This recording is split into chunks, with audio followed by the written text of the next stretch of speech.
Sahabat Making Life Better yang saya kasih di dalam Tuhan, bertemu lagi dengan saya Paulus Wiratno tentunya dalam program Making Life Better.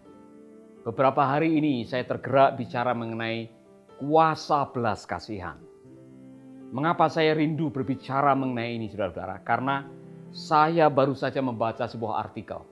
Dan di dalam artikel itu dikatakan bahwa gara-gara media sosial seperti Facebook, Twitter, atau page atau yang lain-lain, kepekaan manusia kepada sesamanya menurun 40%. Saudaraku, kalau ini dibiarkan, maka kita menjadi manusia yang tidak berperi kemanusiaan. Oleh karena tiap hari nonton di Facebook ada gambar-gambar pelecehan, kekerasan, pembunuhan, kelaparan. Kita menjadi terbiasa. Dan ini sangat bahaya dalam kehidupan kita. Mengapa bahaya? Karena Alkitab mengatakan menolong orang miskin, menolong orang susah, itu memiutangi Tuhan. Dan dikatakan berbahagialah orang-orang yang bisa, mampu, bersedia menolong orang susah. Jangan menahan kebaikan untuk orang yang berhak menerima. Dan kalau kita mampu melakukannya, jangan ditahan. Itu kata Alkitab.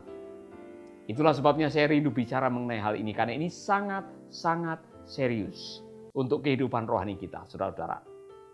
Masihkah saudara ingat ketika Yesus keluar dari Yeriko bersama para muridnya dan di tengah jalan ada seorang pengemis buta yang bernama Bartimeus. Bartimeus berteriak dan minta tolong, Yesus anak Daud, kasihanilah kami. Yesus anak Daud, kasihanilah kami. Saudara tahu apa yang dilakukan oleh para muridnya? Mereka mendatangi Bartimeus dan mengatakan, tutup mulutmu. Yesus lagi sibuk. Saudara-saudara, kadang-kadang murid lebih keras daripada gurunya. Iya kan? Yang saya mau sampaikan di sini. Yesus justru berdiri di situ dan meminta para murid untuk memanggil Bartimeus. Panggil dia. Kemudian Bartimeus berdiri, dia menuju kepada Yesus dan Yesus mengajukan sebuah pertanyaan. Apa yang kamu kehendaki aku melakukan bagimu? Saudaraku, orang yang punya hati penuh dengan belas kasihan, biasanya tanda-tandanya adalah orang itu mau diganggu oleh kesusahan orang lain. Saya ulangi lagi. Compassion means please disturb me.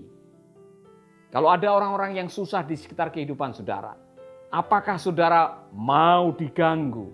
Waktumu, jadwalmu, ritme hidup saudara mau diganggu atau tidak? Ketika tetanggamu memerlukan pertolongan, ketika engkau menyaksikan kelaparan, penderitaan di jalan, ketika di kantor, di sekolah, di tempat pelayanan ada orang-orang yang sedang mengalami kesulitan, masih adakah rasa simpati plus action? Karena compassion always demand action. Compassion atau belas kasihan selalu menuntut tindakan nyata, saudaraku.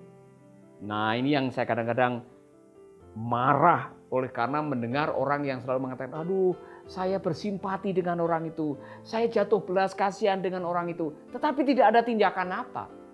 Tidak ada action yang nyata yang bisa dirasakan oleh orang yang sedang membutuhkan pertolongan itu. Saudara-saudara, masih ingat orang Samaria yang baik hati itu? Dia dalam perjalanan bisnis menuju ke tempat usahanya, di tengah perjalanan dia melihat orang yang baru dirampok, terkapar di pinggir jalan berdarah-darah. Dia berhenti. Dia keluarkan anggurnya, keluarkan minyaknya. Dia membalut, mengobati orang yang sedang terkapar itu.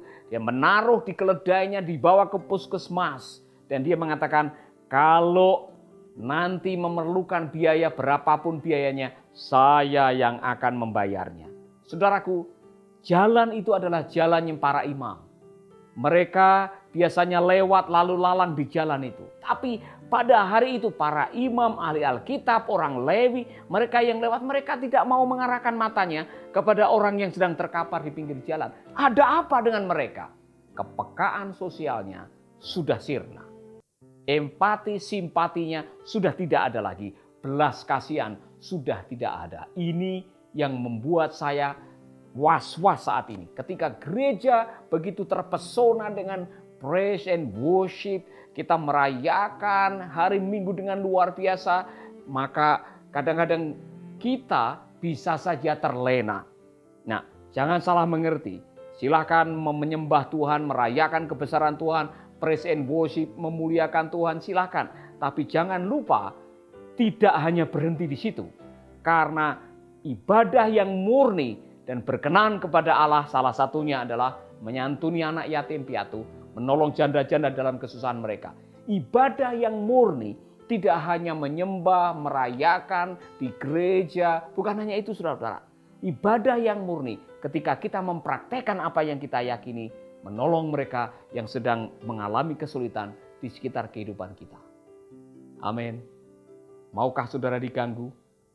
Yang pertama, diganggu waktu saudara, jadwal saudara. Maukah saudara menolong orang lain? Tuhan memberkati.